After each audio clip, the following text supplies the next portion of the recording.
Selamat pagi Bapak Ibu dan saudara-saudaraku, apa kabar pagi ini? Semoga kita semua tetap terpelihara dengan sehat dan bahagia senantiasa. Senang sekali kita berjumpa melalui Renungan Pagi edisi 11 November 2021. Bacaan kita pagi ini dari Matius 25 ayat 11 dan 12 demikian. Kemudian datang juga gadis-gadis yang lain itu dan berkata, "Tuan, Tuan, bukakanlah kami pintu." Tetapi ia menjawab, "Aku berkata kepadamu, sesungguhnya aku tidak mengenal kamu, karena tak setia menunggu." Teks ini adalah bagian dari perumpamaan Tuhan Yesus, sebuah kisah tentang 10 gadis pengiring pengantin yang menurut kebiasaan pernikahan setempat pada waktu itu menyiapkan diri menyambut kedatangan mempelai laki-laki.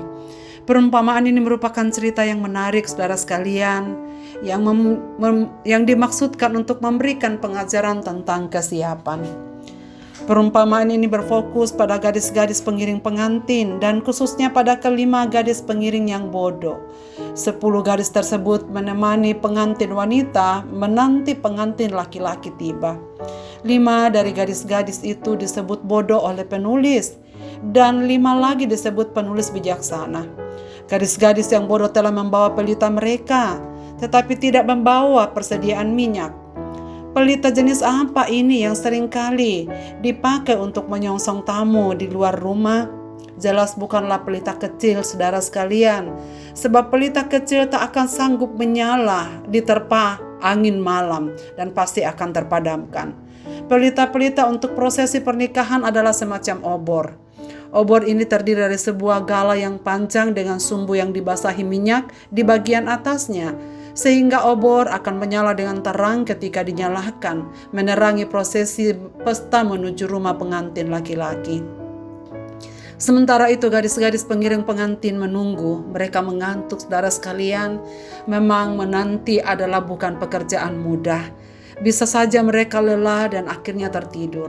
Baik gadis-gadis yang bodoh maupun yang bijaksana sama-sama mungkin bisa tertidur hingga waktu yang sudah terlalu larut malam.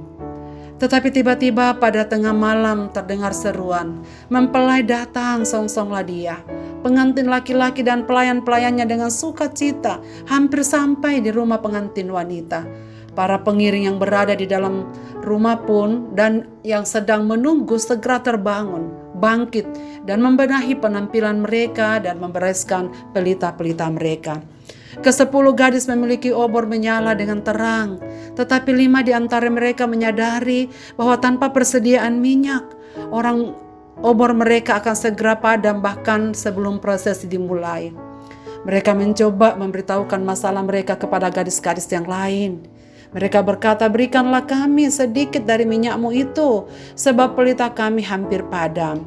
Tetapi kelima gadis yang membawa minyak dalam buli-buli tahu bahwa mereka harus menambahkan minyak pada obor mereka kembali. Dan juga bahwa mereka harus menjaga agar obor mereka tetap menyala selama prosesi dan selama tarian obor pada saat kedatangan mempelai. Pikiran sehat mereka mengatakan bahwa minyak yang ada di dalam buli-buli hanya cukup untuk 5 obor dan bukan untuk 10 obor. Dengan sopan mereka menolak membagi minyak. Malahan mereka menasihati kelima gadis itu supaya pergi ke penjual minyak untuk membeli minyak tambahan. Dan perumpamaan ini berakhir dengan adegan 5 gadis yang menjumpai pintu telah tertutup. Mereka berteriak, "Tuan, Tuan, bukakanlah kami pintu." Teriakan mereka yang terus-menerus itu akhirnya mendorong pengantin laki-laki untuk pergi keluar dan memberitahu gadis-gadis itu bahwa dia tidak ingin berurusan dengan mereka. Mereka sudah terlambat. Kesimpulan yang diberikan oleh Yesus untuk perumpamaan ini sederhana saja, saudara sekalian, dan tepat. Karena itu berjaga-jagalah, sebab kamu tidak tahu akan hari maupun akan saatnya. Dengan jelas dia menunjuk kepada dirinya sendiri, dan di dalam perumpamaan ini dia mengajarkan tentang kedatangannya kembali. Dialah mempelai laki-laki itu, dialah yang akan segera datang. Berulang kali selama pengajarannya dia terus berbicara bahwa ia adalah pengantin laki-laki yang kedatangannya seperti pencuri yang tak seorang pun akan tahu. Saudara sekalian, mengapa penulis menyebut gadis-gadis bodoh. 5 gadis yang disebut bodoh dan yang menjadi pusat perhatian di dalam perumpamaan ini kelihatannya tidaklah melakukan perbuatan yang jahat, tidak mencuri minyak, tidak berpura-pura baik membawa api, tidak melakukan kecurangan, bahkan mungkin tak pernah membunuh. Mereka adalah orang-orang yang baik dalam masyarakat. Mereka datang dengan maksud yang terbaik dan mengharapkan kebahagiaan untuk pengantin laki-laki dan wanita di tahun-tahun perkawinan mereka. Tetapi mereka gagal melakukan harapan-harapan pengantin laki-laki dan wanita karena mereka lalai membawa persediaan minyak yang diperlukan. Mereka tak setia menunggu hingga datang pengantin laki-laki tiba. Awalnya sudah baik bersedia untuk datang, tapi sayangnya kesediaan itu tak dibarengi dengan mempersiapkan diri sehingga tak sanggup setia menunggu sampai akhirnya. Kiranya semua pendengar renungan pagi ini umpama gadis bijaksana yang tekun, setia, siap sedia melakukan kehendak Bapa. Sehingga kapanpun ia datang, kita menyambutnya dengan sukacita dan dibawa masuk ke tempat perjamuannya, menikmati kebahagiaan hidup bersamanya sampai pada kesudahan zaman. Biarlah kesetiaan kita, kesiapan kita saat ini menjadi kesetiaan yang sampai pada akhirnya oleh karena kekuatan yang kita dapatkan dari Dia yang memberikan kita kepercayaan untuk menanti Dia dengan setia. Kiranya firman ini memberkati Bapak, Ibu, dan saudara sekalian. Marilah kita berdoa. Bapa di sorga, tolonglah kami supaya kami menjadi wanita yang bijaksana, yang setia menanti kedatangan-Mu dalam kesetiaan, ketaatan yang Engkau kehendaki.